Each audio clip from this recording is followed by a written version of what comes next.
सबको independence day की बधाई देती है और बाकी सभी भी अनुपमा को बधाई देते हैं।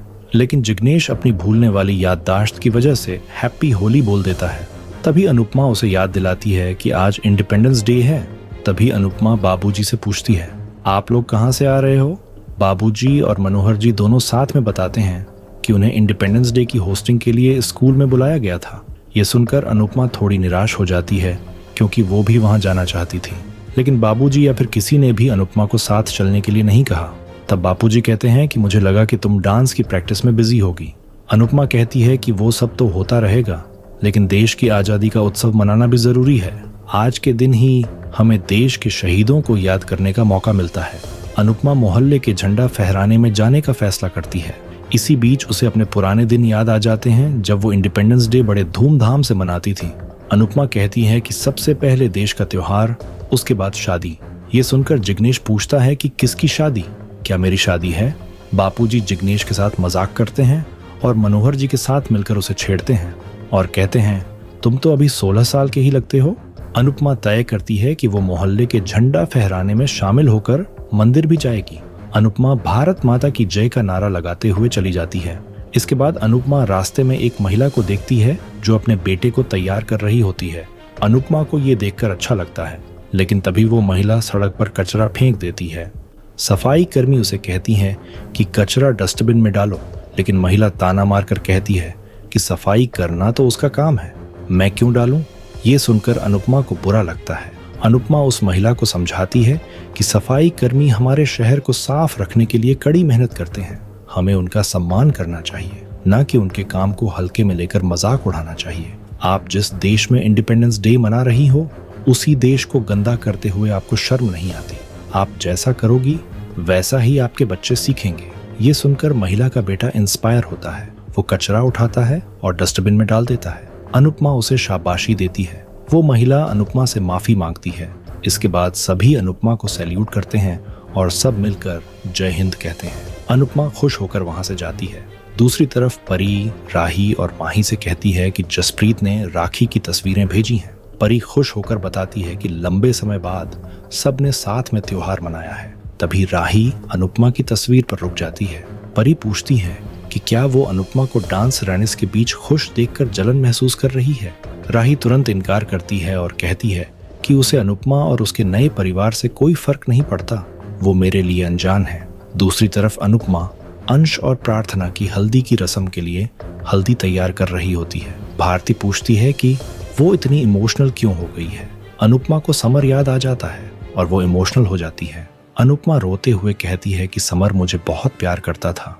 समर के बाद अंश ने मेरी जिंदगी में रंग भर दिया, वो भी मेरी ताकत है। भारती कहती है कि आपके परिवार वाले बहुत अच्छे हैं। अनुपमा कहती है कि मन से कोई बुरा नहीं होता, सिचुएशन बुरी हो जाती है। इसके बाद भारती बताती है कि आज उसे मुंबई के इंडिपेंडेंस डे की याद आ रही है। दोनों इंडिपेंडेंस डे के बारे में खुशी से बातें करती हैं। इसी बीच भारती कहती है कि क्या किसी भी तरह से प्रार्थना के माता पिता उसकी शादी में नहीं आ सकते, क्योंकि माता पिता के आशीर्वाद के बिना ये बेटी के लिए बद्दुआ जैसा होता है। अनुपमा सोच में पड़ जाती है। दूसरी तरफ प्रार्थना को अपने परिवार की याद आती है। अनुपमा उसे समझाती है कि वो अपने परिवार को मनाने की कोशिश करे। प्रार्थना बेबस होकर कहती है कि मैं उन्हें समझाना चाहती हूँ कि अंश मेरे लिए परफेक्ट है और हम एक दूसरे से प्यार भी बहुत करते हैं, लेकिन वो ये बात नहीं समझ पाएंगे, वो बहुत गुस्से में हैं। अनुपमा उसे हिम्मत देती है और कहती है कि उसे एक बार और कोशिश करनी चाहिए, हार मत मानो। प्रार्थना अनुपमा से गुजारिश करती है कि वो उसके साथ कोठारी हाउस चले। अनुपमा बेचैन हो जाती है। दूसरी तरफ गौतम पराग से कहता है कि अगर कुछ काम है तो मुझे बताइए। पराग कहता है कि आप कुछ दिन अपने घर जाकर आइए, आपको घर गए हुए बहुत दिन हो गए हैं। गौतम कहता है कि मुझे पता है कि आप मुझे मेरे घर इसलिए भेजना चाहते हैं ताकि मैं आपकी बेटी की शादी में कोई तमाशा ना करूं, यही वजह है ना? पराग साफ कहता है कि हाँ, यही वजह है।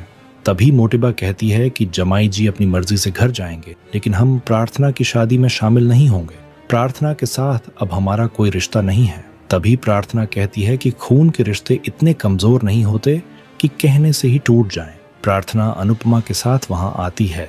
पूरा कोठारी परिवार चौंक जाता है। ख्याति ताना मारती है कि इस बार भी अपने वकील को साथ लेकर आई हो। अनुपमा कहती है कि आप सब मेरे बारे में पहले भी बहुत कुछ बोल चुके हो, इसलिए इस बार कोशिश कीजिए कि मुझे अनदेखा करके आप अपनी बेटी की तरफ देखें। अनुपमा प्रार्थना को हिम्मत देती है और सबसे कहती है कि आप एक बार अपना गुस्सा हटाकर अपनी बेटी की बात सुन लीजिए।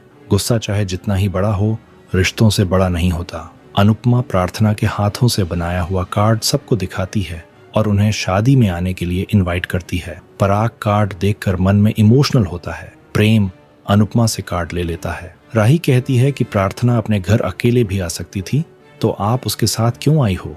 ये आपका ड्रामा है। अनुपमा कहती है कि ये सवाल अपने आप से पूछो कि इस घर की इकलौती बेटी अपने ही घर में आने के लिए क्यों घबरा रही थी? प्रार्थना अपनों से ही बात करने के लिए हिम्मत क्यों नहीं जुटा पा रही थी? ये सवाल सबसे पूछो। राही की बोलती बंद हो जाती है। प्रार्थना इमोशनल होकर कहती है कि मैं यहाँ झगड़ा खत्म करने आई हूँ। कभी कभी प्यार पर गुस्सा हावी हो जाता है, लेकिन उस गुस्से के पीछे की वजह भी प्यार ही होता है। मुझे पता है कि आपके गुस्से के पीछे भी आपका प्यार छुपा है। प्रार्थना शादी का कार्ड दिखाती है और सबको शादी में आने के लिए कहती है। प्रार्थना पराग से कहती है कि आपने बचपन से मेरी कई गलतियां माफ करी हैं, आज भी माफ कर दीजिए। अपनी बेटी को आशीर्वाद देने आए। पराग को पिघलता देखकर मोटेबा बीच में आती है और गुस्से में कहती है, तुम्हारी गलती को माफ नहीं किया जा सकता। तुमने तलाक लेकर हमारे खानदान की परंपरा को तोड़ा है। हम तुम्हें माफ नहीं करेंगे और शादी में भी नहीं आएंगे। वैसे भी तुम्हारे भाई भाभी शादी में आ रहे हैं, तो हमारे ना आने से क्या फर्क पड़ता है? प्रार्थना कहती है कि भाई भाभी माता पिता की जगह नहीं ले सकते। क्या आप अपनी बेटी की खुशी में शामिल नहीं होना चाहते? ख्याति कहती है कि अब इन बातों का कोई फायदा नहीं है। प्रार्थना ख्याति से कहती है कि मैंने आपको अपनी सगी माँ से भी बढ़कर समझा है। ख्याति कहती है कि अगर ऐसा होता तो तुम अपना दुख मुझे बताती, किसी बाहर वाले के पास नहीं जाती।